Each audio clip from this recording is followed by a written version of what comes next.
오늘 우리에게 주시는 하나님 말씀은 누가복음 2장 7절에서 14절 말씀입니다.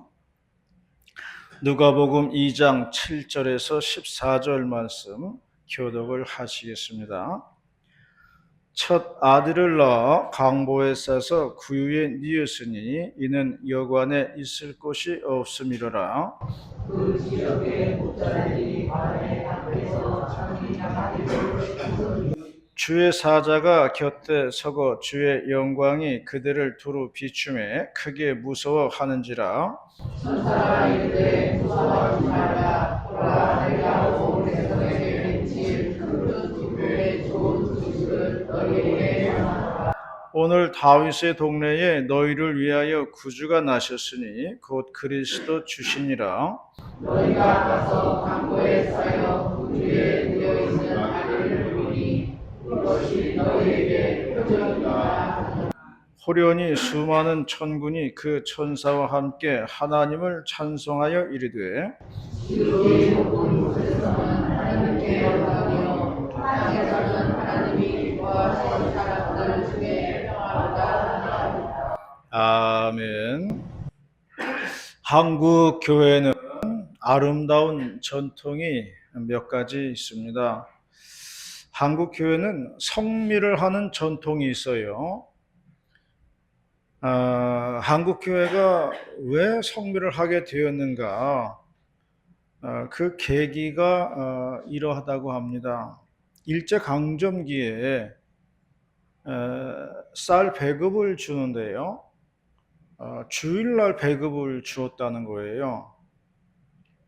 그런데 이제 교인들은 주일날이라도 가서 쌀 배급을 받아오면 되잖아요. 근데 목사님은 주일날이라 갈 수가 없는 거예요. 주일 성수를 한다는 그런 개념이었겠죠.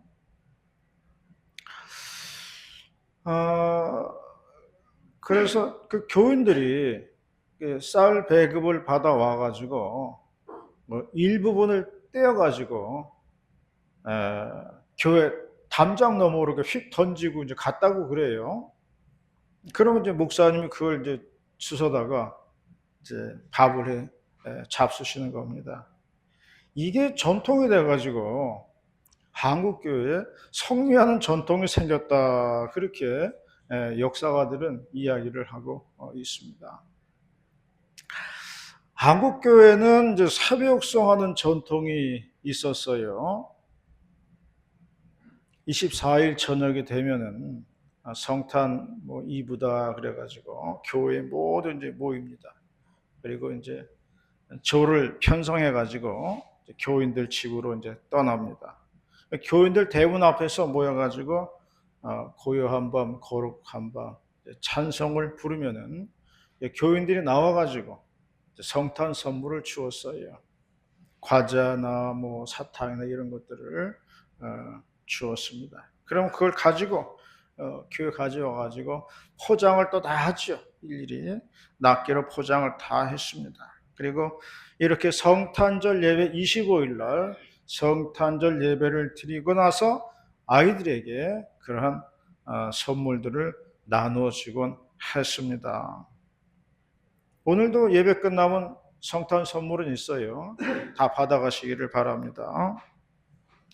요즘은 주로 아파트에서 많이 살고 또 이웃에게 소음을 준다 그래가지고 새벽성을 거의 하지 않는 것 같아요.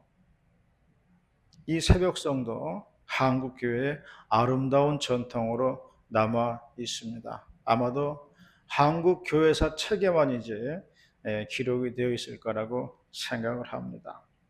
저는 어릴 적에 어머니가 말씀하시기를 24일 날 밤이 되면은 교회 사람들이 호롱불을 들고 한 줄로 지나간다는 말을 하셨어요. 그게 새벽송인지는 몰랐지만은 그게 좀 신기하게 들렸어요. 어두운 사람들이 호롱불을 들고서 한 줄로 서서 지나간다? 이 말은 무언가 신비하다는 느낌이 들더라고요. 그래서 그것을 보고 싶어서 잠을 자지 않고 기다려 보기도 했지만 잠에 빠져가지고 볼 수가 없었습니다. 근데 딱 한 번 본 기억이 있어요.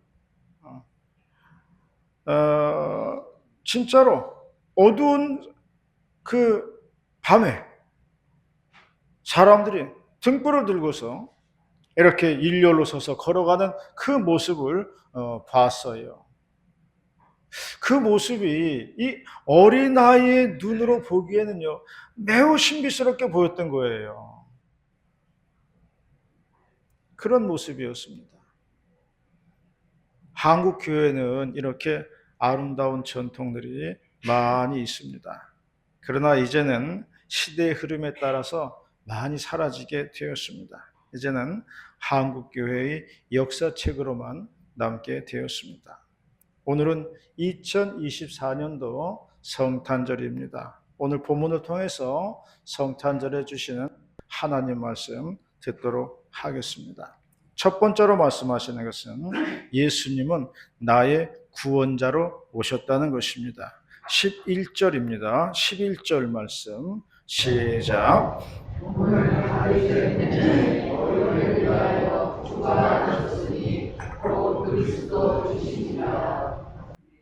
구원자의 의미가 무엇일까를 묵상해 보았습니다.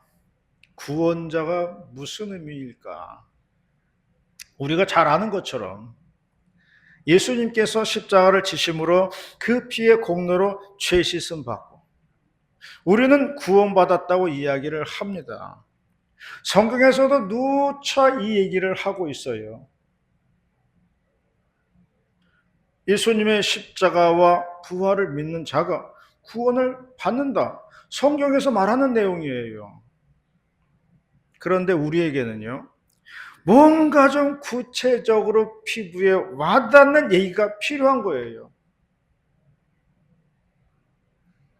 요한복음 14장 2절에 보면 이런 말씀이 있습니다. 내 아버지 집에는 거할 곳이 많다. 내가 너희를 위해서 거처를 예비하러 가노니 내가 다시 와서 나 있는 곳에 너희도 있게 하리라. 이렇게 말씀했습니다. 이 말은 제자들에게 예수님 말씀하신 건데요. 너희가 죽으면 그때 내가 다시 와서 너희를 천국의 집으로 인도할 것이다. 이런 말이에요. 천국 가는 길에도 가이드가 필요하다는 얘기입니다. 낯선 길을 가는데 아무런 내비게이션도 없이 간다? 어려운 일이에요. 천국 갈 때에 주님께서 나의 손을 붙잡고 천국길 인도자가 되시겠다는 말씀을 하시는 거예요. 낯선 천국길의 안내자가 되시겠다, 이런 이야기입니다. 소설과 박완서의 작품에는요, 이런 내용이 있습니다. 박완서 작가의 어머니는 남편을 북한 땅 개성군 개풍군에서 일찍 병으로 잃었습니다. 맹장염이었다는 것 같은데 시어머니가 아들의 병이 낫도록 구판을 벌렸다는 거예요. 굿으로 고치겠다고 그런 거죠. 그래서 남편을 일찍 떠나보내고 말았어요. 박완서 어머니의 남편입니다. 그걸 경험한 박완서의 어머니는 신교육만이 살 길이다, 이렇게 생각하고 남매를 데리고 이남으로 이제 내려옵니다. 피난 와가지고 억척스럽게 그냥 산 거예요. 그래서 서대문구 현저동 달동네가 있어요. 그 달동네 터를 잡았습니다. 그리고 기생집 옷들 삭바느질을 하면서 일전씩 벌어가지고 아이들을 공부를 시킨 거예요. 그런데 아들은 박완서의 오빠 되는 거죠. 6.25 전쟁 때 인민군 장교한테 총을 맞고서 세상을 떠났습니다. 어머니는 아들이 고향 땅이라도 바라보라고 개성 개풍군이 보이는 바다에 가서 아들의 유골을 뿌렸어요. 어머니는 말년에 넘어지셔가지고 고관절을 다쳤습니다. 절뚝거리면서 사시다가 이제 임종 때가 되었습니다. 비몽사몽간에 사경을 헤매다가 갑자기 벌떡 일어나 앉으셨다는 겁니다. 그러면서 말하기를, 호뱅아, 네가 웬일이냐 하면서 손을 들고 호뱅이를 가리키는 것이었습니다. 그러나 그 자리에 호뱅이는 없었습니다. 호뱅이는 누구냐 하면은 박완서의 가족이 북한 땅에서 살 때 무슨 일을 하는 남자였습니다. 남편은 일찍 여의였기 때문에 집안의 힘든 일들을 호뱅이가 다 해줬다는 거예요. 호뱅이는 장가도 안 가고 늙은 모친을 모시고 살았는데 약간은 2%가 부족한 사람이었다는 겁니다. 호뱅이는 힘이 장사였다는 거예요. 그래서 어머니는 심정적으로 호뱅이를 많이 의지하였다는 것입니다.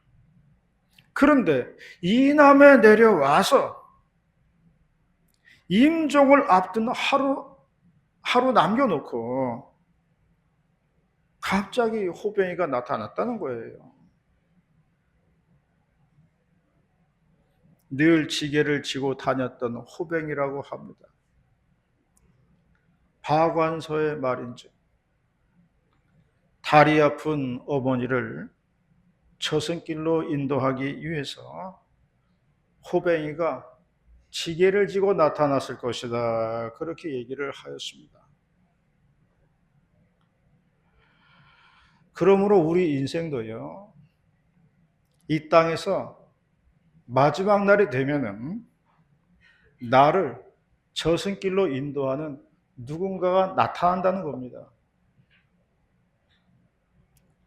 예수님도 지금 같은 이야기를 하고 있는 거예요. 너희는 마음에 근심하지 말아라. 하나님을 믿으니 나를 믿어라. 내 아버지 집에는 거할 것이 많도다.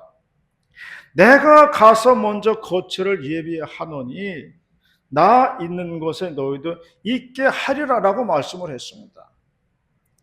이 말은 우리 인생의 끝날에 우리 주님께서 나를 천국길로 인도하시겠다는 말씀입니다. 우리를 천국의 집으로 입주를 시키겠다는 이야기예요. 이것이 구원입니다. 마지막 날에 주님이 나를 영접해 주시고 천국길 안내해 주시고 천국 집으로 입주를 시켜 주는 것, 이것이 구원인 줄로 믿으시기를 바랍니다. 마지막 날에 누가 오느냐가 중요해요. 마귀가 올 수도 있어요. 마귀가 오면 안 되지요. 마지막 날에는 오직 예수님만 오셔야 된다는 겁니다. 그래야 그게 구원이에요. 그러므로 오늘 본문에서 말씀하시는 것은 이러한 구원을 위해서 아기 예수님이 오셨다는 거예요. 얼마나 감사한 일입니까? 우리의 구원자이신 예수님께 감사하시기를 바랍니다. 두 번째로 말씀하시는 것은 예수님은 우리의 기쁨이라고 했어요. 예수님은 우리의 기쁨이다 말씀했습니다. 10절 말씀입니다. 10절 시작.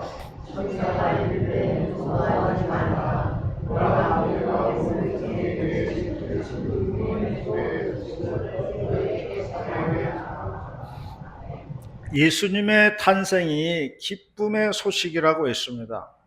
새 생명의 탄생만큼 기쁜 소식은 없죠. 시어머니와 며느리 간의 갈등이 있어도요, 며느리의 뱃속에 아기 생명이 있으면요, 시어머니도 꼼짝 못합니다.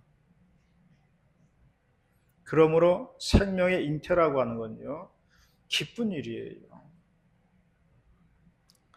어느 목사님이 아들 둘이 있었는데 둘 다 장가를 다 보냈어요. 근데 집에 각각 이제 하나씩만 아이를 둔 거예요. 요즘은 집안에 아이 하나만 있어도 그나마 다행인 시절이 되었어요. 그런데 둘째 며느리가 하는 말이, 아버님, 이번에 하나 더 가지려고 하는데 어떠세요? 그랬더니 시아버지인 목사님이 너무 좋아가지고, 아이고, 좋다 말다, 좋다 말다. 그럼 기다릴 거 뭐 있냐? 자, 지금 안수기도 하자. 내 안수기도 해가지고 잉태한 가정이 7가정이 된다. 그러면서 그 자리에서 며느리 머리에 손을 얹고서 손주에 대한 안수기도를 막 해주었다는 겁니다. 그러면서 하는 말이, 그저 손주 안겨줄 때가 세상에서 제일 기쁘다. 그런 얘기했어요. 세상에서 제일 기쁜 일이 뭐냐? 손주 안겨줄 때가 제일 기쁘더라는 거예요. 그러므로 예수님의 탄생은 집안의 기쁨만이 아니라 이스라엘의 뿐만이 아니라 온 인류의 기쁨이라는 것을 말해주고 있습니다. 저희도 아이를 키울 때 보니까요, 누워서 우유만 먹던 아이가 어느 날 갑자기 벌떡 일어나서 걸으니까요, 온 식구가 막 박수를 치고 막 좋아했던 그런 기억이 있어요. 누워 있다가 그리고 뒤집다가 스스로 일어나니까 얼마나 대견스러운지 몰라요. 그래서 박수치고 축하해주고 막 칭찬해 주었던 그런 적이 있습니다. 모든 집이 다 그렇게 했을 거라고 생각을 해요. 그만큼 아이는 우리들에게 기쁨을 선사한다는 것입니다. 예수님의 탄생이 이런 기쁨을 우리에게 주었다는 거예요. 우리 안에는 항상 이러한 기쁨이 있어야 할 줄로 믿습니다. 그래야 사는 재미가 있는 거예요.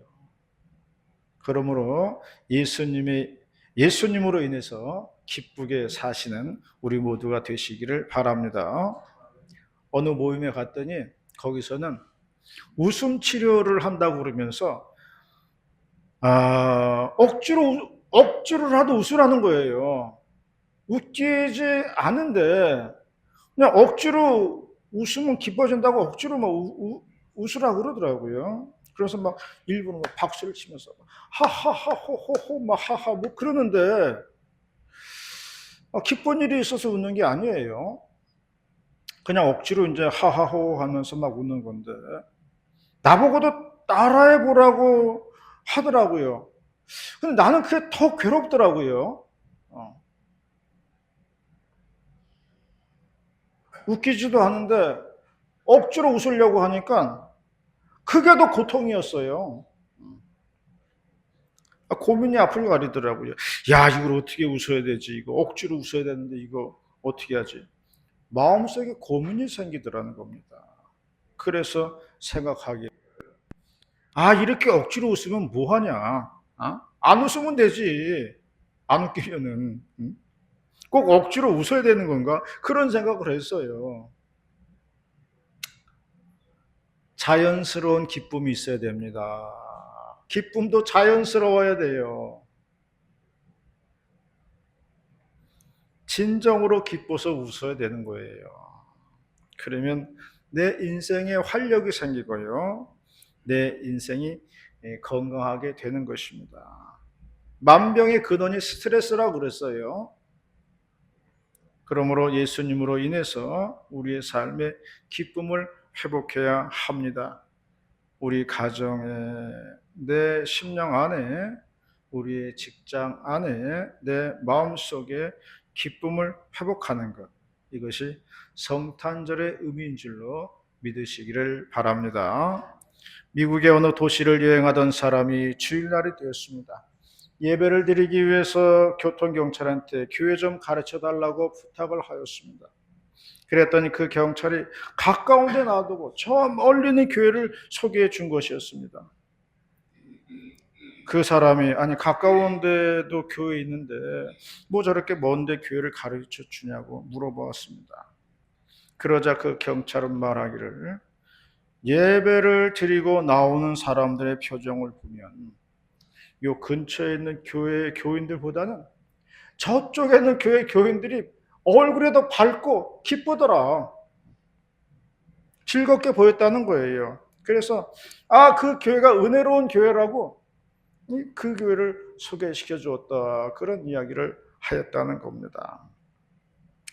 세상 사람들의 눈에도요, 은혜 받은 얼굴과 은혜 받지 못한 얼굴은 다 드러나게 되어 있는 겁니다. 설령 우리의 삶에 많은 힘겨운 문제가 있을지라도 은혜 받은 백성에게는 내면에서부터 나오는 기쁨이 있는 거예요.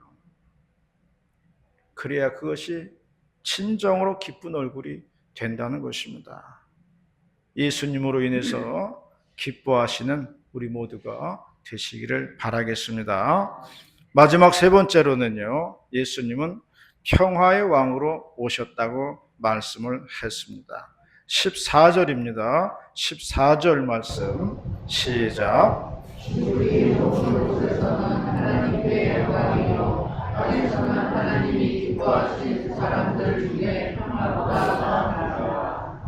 어제는 제가 안양에 사시는 그 외삼촌께서 돌아가셔서 장례식장회를 다녀왔습니다. 올해 88세시고요. 요양보건에서 10년을 계셨어요. 저한테 이제 부고 문자가 와가지고 이모들에게 알려주었습니다. 제가 알려줘야 돼요. 왜냐하면은 우리 외갓집이 신우와 올케들이 담을 쌓고 지냅니다. 서로 연락을 안 해요.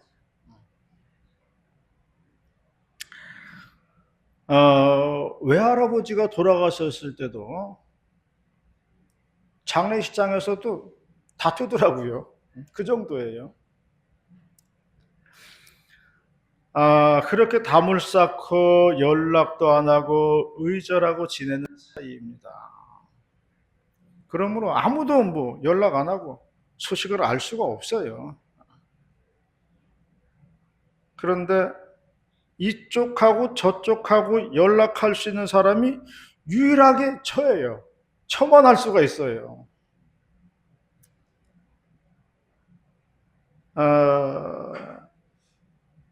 식구들도 많은데 이쪽하고 저쪽하고 연락할 수 있는 사람이 유일하게 저라는 거죠. 제가 없으면요, 가족이 죽어도 몰라요. 형제 자매가 죽어도요, 알 수가 없습니다.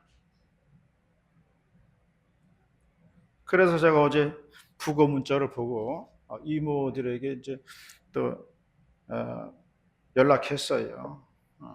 그랬더니 그래도 천륜인지라 부조금을 보내주었어요. 그래서 그거 갖고 배달 간 거예요.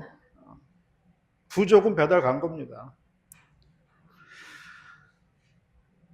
그래도 중간에 나 하나라도 있으니 그나마 다행이라는 생각이 들었어요.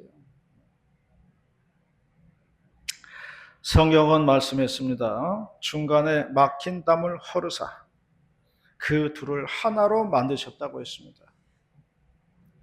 인간의 범죄로 말미암아서 하나님과 우리들 사이에 담이 생겼다는 거예요.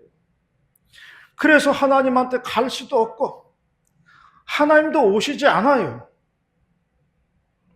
그런데 예수님께서 이런 담을 헐어버리셨다는 거예요.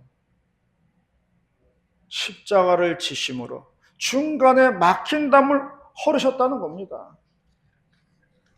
그리고 우리가 하나님께 나아가는 길을 개척해 주셨다는 거예요. 이것이 십자가로 하나님과 우리가 하나가 되었다는 말씀입니다. 그러므로 예수님의 십자가는 평화의 십자가라는 것입니다. 예수님은 우리에게 이런 평화를 주시기 위해서 오셨다고 했습니다. 하나님께는 영광이요, 땅에서는 하나님이 기뻐하신 사람들 중에 평화로다라고 말씀을 하셨습니다. 성탄절의 의미는 평화입니다. 교회도 평화롭고 나라도 평화롭고 가정도 평화로운 것이 예수님의 마음이에요. 이것을 위해서 예수님이 오셨다고 말씀하고 있는 것입니다. 예수님으로 인하여 평화를 누리고 사시는 우리 모두가 다 되시기를 주님의 이름으로 축원합니다. 기도하시겠습니다. 은혜롭고 자비로우신 하나님 아버지, 감사 찬송 올려드립니다. 이 땅에 예수님 오심으로 말미암아 사랑이 가득하게 하시고 평화가 가득하게 하시고 우리 안에 기쁨이 넘칠 수 있도록 인도하여 주시옵소서. 성탄절의 깊은 의미를 다시금 되새기면서 예수님의 마음으로 살아가는 우리 모두가 다 될 수 있도록 인도하여 주시옵소서. 할렐루야 감사드리며 예수님의 이름으로 기도 올리옵나이다. 아멘.